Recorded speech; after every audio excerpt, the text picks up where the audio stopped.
Hi, and welcome back to Easy Spanish with Tim. The last time we were together, we talked about our first sentences together. My name is John. Mi nombre es John. John, obviously in Spanish, is going to be Juan. Mi nombre es Juan. My name is John. And you can just insert your name in there, whatever it might be. We're going to talk about asking what the person's name is. And in chapter 2, we're going to turn it into visiting other countries and what you might say in that situation. So let's take a look at the first one. We're going to say, what is your name in Spanish?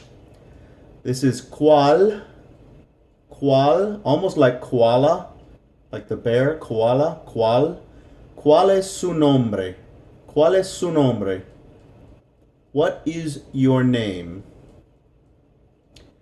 Now, if you're speaking with an adult that you don't know, then we're going to be using the more formal questioning technique.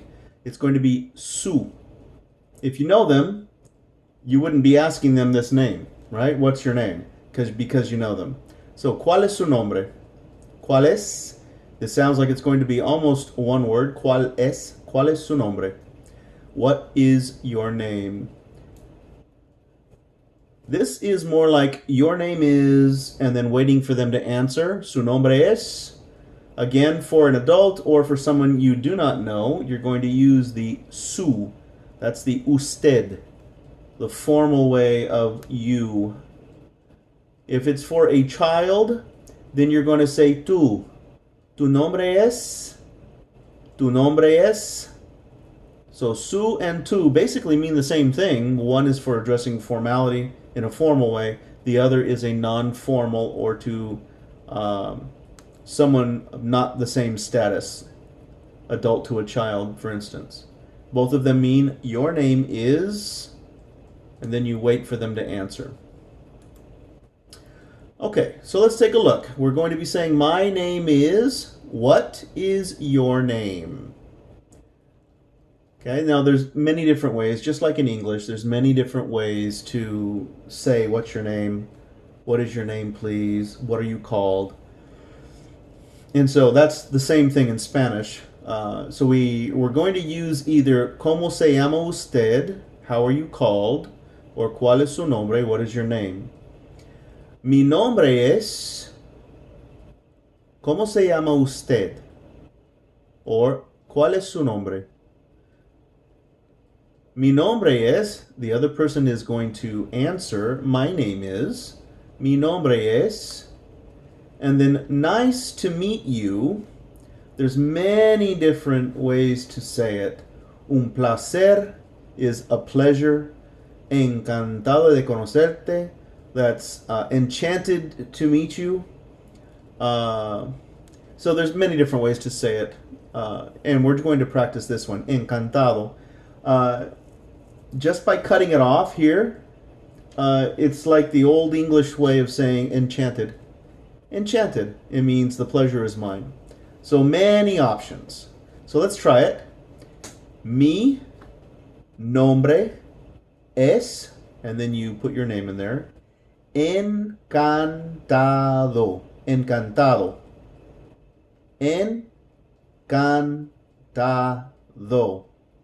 It's almost like canta is like cantina almost. Encantado.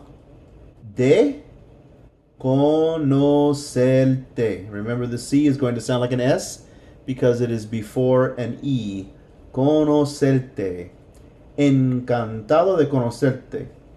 My name is, mi nombre es Tim. Encantado de conocerte. A pleasure to meet you, or nice to meet you. Enchanted to meet you. Okay? One more time, please repeat. We're going to use the word, let's just use the word Sarah. My name is Sarah.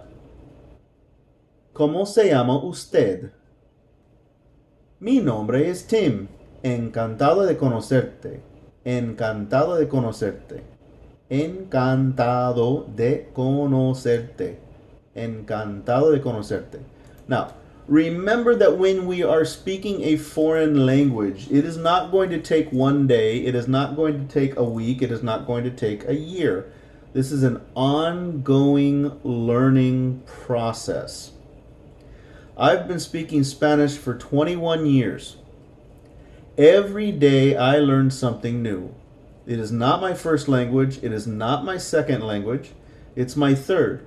So I'm learning new stuff every day. These are just things that I've learned over the past 21 years that I think can help people pick up a language a little bit faster. Okay? Remember, there are many things to learning a new language. You have to move your mouth differently. You have to move your throat differently. You have to move your tongue differently. You have to remember that some sounds in English exist in Spanish, but they belong to other combinations or other letters. And so there's a lot going on here. There's a lot. So don't be frustrated if you're not getting it quickly. It's not easy to learn a new language. It is very possible, but it is not easy. It takes practice, it takes time, and it takes commitment. And so as we are learning, this is the first lesson of the first chapter, and this is part 6. And so I have 12 lessons. Each one has at least 6 lessons within it, and each one of those lessons is going to be divided into 2 or 3 pieces. And that's how these lessons are divided. So stay positive. If you learn 10 words a day, in a year you know 3,650 words. So think about it that way, and you'll have success. Regardless, you will know more Spanish at the end of this than you do now. That's a guarantee. All right, last page. This is where you can find me on YouTube. You can share this with your friends who also want to learn. These are some of the things that I teach my students who are learning English on how to do this. This helps. Duolingo is like Rosetta Stone. It's free. You need an email to do it. It's very grammar oriented. Very grammar oriented, which means it tells you how to line up and construct sentences, past, present, future, and so forth. It's very grammar oriented. Google Translate, we know, it's not 100%, but it's better than nothing, and it helps a lot in certain situations. But this is how you can find this channel, Easy Spanish con Señor, without the I, Tim Ch, and I'm going to fix this up.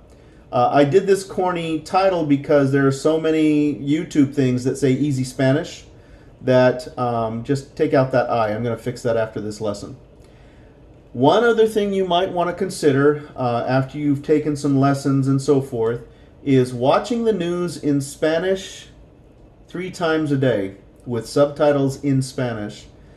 One of the keys to learning a lesson, to learning Spanish or any language really, is to read, listen, speak, and write the language. All 4 contribute to learning. You're learning using 4 different senses to learn, and whether you're an auditory learner or you are a visual learner or so forth, all this will help. All right, thank you very much, and we'll see you next time.